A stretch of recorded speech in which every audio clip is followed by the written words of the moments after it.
Čaute, máme tu videorecenziu slúbenú na kreatín. Dnes si preberieme klasický kreatín monohydrát, aj keď trošku kvalitnejší. Bude mikronizovaný, patentovaná verzia Creapure. Tento kreatín nie je to žiadna nejaká lacná čínska výroba, je to vyrobené v Nemecku, že tam sú veľmi prísne normy na výrobu, čiže aj kvalita je adekvátna k tomu. Pozrieme si v prvom rade rozpustnosť. Bežná jednorazová dávka je okolo 5 g kreatínu, čo je zhruba 1 čajová lyžička. Zamiešame.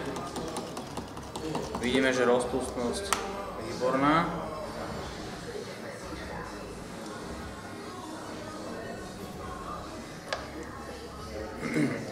Chuť je neutrálna,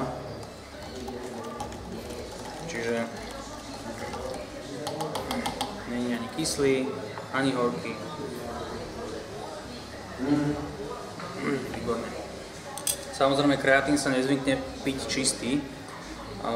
Väčšinou sa dáva teda ako transport nejaký sacharid k tomu, či už nejaké patentované zmesy sacharidové, kde je kombinácia viacerých sacharidov, poprípade čistá glukóza, maltodextrín, jak komu vyhovuje. Samozrejme záleží aj od množstva sacharidov, ktoré sa dávajú. Taká odporúčaná dávka je okolo 40 g sacharidov na tých 5 g. Viacej by som nešiel. Samozrejme, aby žalúdok mal aj možnosť spracovať to, aby nebol príliš zaťažený. Čo by som ešte povedal o tom kreatíne? Je to veľmi obľúbený produkt, ľudia, ktorí cvičia, určite to poznajú. A odporúčam širokej mase ľudí vyskúšať kreatín. Tento monohydrát teda je najviac používaný, najviac preferovaný, čiže skúsiť. Keby vám nevyhovovala táto forma, máme tam aj iné formy kreatínov, ktoré si môžete pozrieť na našom e-shope.